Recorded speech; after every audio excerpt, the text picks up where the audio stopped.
Salve galerinha! Tudo bem com vocês? Bora estudar um pouquinho de física com o tio Morcegão? Então vamos lá! Hoje falaremos sobre ondas eletromagnéticas. É o nosso último assunto da apostila número 1 do ângulo. Antes de começar a falar propriamente da onda eletromagnética, nós temos que lembrar um pouco que a física encara ondas a partir de duas naturezas diferentes. A natureza mecânica, que são ondas que só existem através do meio mecânico, então elas se propagam só quando tem partículas, só quando existe um meio material para que elas existam. E a onda eletromagnética, que não depende do meio material para sua existência. Ela se propaga em qualquer meio, tanto o meio material quanto o meio vácuo, o meio que não existe nada. Mas quem são essas ondas eletromagnéticas? As ondas eletromagnéticas elas são ondas muito poderosas. São ondas com uma frequência muito grande. Nós encontraremos a onda de rádio, nós encontraremos os radares, os raios-x, os micro-ondas, a luz visível, aqueles tratamentos que algumas pessoas se submetem para curar o câncer através do raio gama. Todos esses tipos de fenômenos que o morcegão acabou de falar são características ou caracterizados através da explicação por ondas eletromagnéticas. Bom, mas o que seria então essa onda eletromagnética, tio morcegão? Seria isso que vocês estão vendo aqui, nesse desenho. A onda eletromagnética, ela não existe sozinha. Na verdade, vibra-se um campo elétrico e unido à vibração desse campo elétrico, nós temos uma vibração de um campo magnético. Quando um elétron, próton, nêutron, enfim, uma partícula atômica salta do campo elétrico, por exemplo, ele atinge uma partícula do campo magnético e ambos vibrarão na mesma frequência, mantendo a oscilação e formando a onda eletromagnética. Então veja um exemplo aqui, ó. O campo magnético que está aqui, ele vibra e a hora que ele chega nesse ponto, ele alcança uma partícula do campo magnético, que automaticamente continua a sua vibração no campo elétrico e automaticamente continua com a mesma vibração no campo magnético, e assim sucessivamente. Bom, entendido isso, nós vamos discutir um pouquinho sobre cada uma dos tipos de ondas eletromagnéticas. Galerinha, bora começar a estudar um pouquinho as ondas de rádio? Então, não fugindo da regra, são ondas eletromagnéticas ainda, e também podem ser chamadas de ondas hertzianas. Elas são utilizadas justamente para fazer comunicação. Elas são produzidas através da oscilação elétrica e magnética, bem rápida, e podem ser emitidas através de um equipamento e recebidos e entendidas por outro equipamento. Então elas têm frequências bem baixinhas, lá de 10.000 ciclos por segundo, ou seja, 10.000 hertz vezes por segundo, até 300.000 megaciclos por segundo. É muita coisa. Nós dividimos essas ondas de rádio basicamente em dois tipos: ondas AM e ondas FM. Um outro tipo de onda muito importante são as micro-ondas. Elas são ondas com uma frequência um pouco maior do que as ondas de rádio. No entanto, quando elas vibram, elas possuem a capacidade de aquecerem os objetos através da vibração que elas provocam em suas partículas.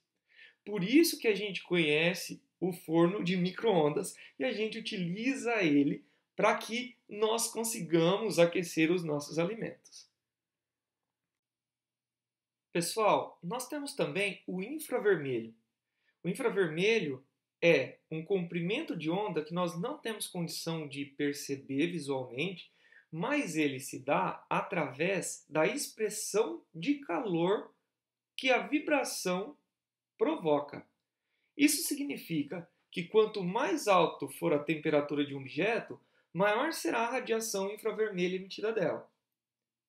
No entanto, nós também temos algumas tecnologias que vão utilizar o infravermelho para o seu funcionamento, como as câmeras termográficas, as câmeras infravermelhas, até o controle remoto da nossa TV utiliza essa tecnologia. Pessoal, agora nós vamos falar um pouquinho sobre ultravioleta. É uma frequência que a gente também não consegue enxergar, porque ela é maior do que a luz visível. Daí o nome ultravioleta, porque está bem mais próxima lá da cor violeta. Ela é uma radiação que é emitida pelo Sol. E nós sabemos que é uma das mais perigosas, porque ela alcança a superfície terrestre. E ela pode ser classificada em 3 tipos: em UVA, que está bem aqui, em UVB e em UVC. A UVA é o raio mais perigoso. Ele atravessa todos os componentes que protegem a Terra, a camada de ozônio, os nossos gases, e chega até aqui. É ele quem causa queimadura quando nós nos expomos ao sol, tá? Pode também ser um responsável muito direto de provocar câncer de pele. Então o UVA é extremamente perigoso. O UVB também pode ter reações intensas, também pode apresentar periculosidade. Só que, se tomado ou se nós entrarmos em contato de forma adequada, ele auxilia a síntese da vitamina D. No entanto, o UVC ele não atinge a Terra. Por quê? Porque ele é muito perigoso. Só que, como ele vibra muito, nós temos a camada de ozônio e os outros gases atmosféricos que filtram ele, não permitindo sua chegada até aqui a nossa crosta terrestre. Agora nós falaremos um pouco sobre raio-x. O raio-x é uma onda muito forte, tem uma frequência muito alta também. É tão alta que ela tem possibilidade de atravessar algumas estruturas, como por exemplo, tecidos do nosso corpo. Por isso que o raio-x é utilizado em alguns exames para diagnósticos. Então, o Morcegão colocou aqui um exemplo de uma radiografia, de um raio-x tirado da mão. Então, nós conseguimos perceber exatamente onde é a região de tecido mole, aqui, ó, no entorno dos dedos, e vemos também que nessa região aqui a gente consegue perceber o osso. Então, para isso que nós utilizamos o raio-x. No entanto, nós temos uma outra ou um outro tipo de onda muito mais forte que o raio-x, que é chamado de raio gama. O raio gama, ele consegue atravessar não só as estruturas de tecido mole, como também tecidos duros do nosso corpo.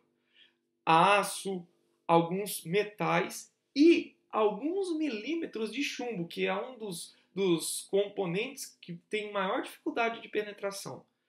Os raios gamas, eles são utilizados em tratamentos como câncer, tá? Onde alguns aparelhos bombardeiam as células cancerígenas e fazem com que estas acabam sendo mortas por ele.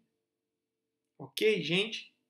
Pessoal, agora, lá na nossa apostila, na página 518, nós temos uma atividade, que é a atividade número 1. E eu gostaria que vocês fizessem essa atividade, tá? Para a gente consolidar o nosso conhecimento. Também, aproveitando esse momento, tem apenas 3 exercícios de tarefa que nós temos na página 519. Então, o tio Morcegão vai escrever aqui por cima, ó, tarefa. Na página 519, exercícios 1 ao 3. Ok, pessoal? Na próxima semana, o Morcegão fará um vídeo corrigindo todas as atividades do capítulo anterior e as tarefas, tá? E qualquer dúvida, Entrem em contato porque eu fico muito feliz em conversar com vocês, em tirá-las, ok? Grande abraço!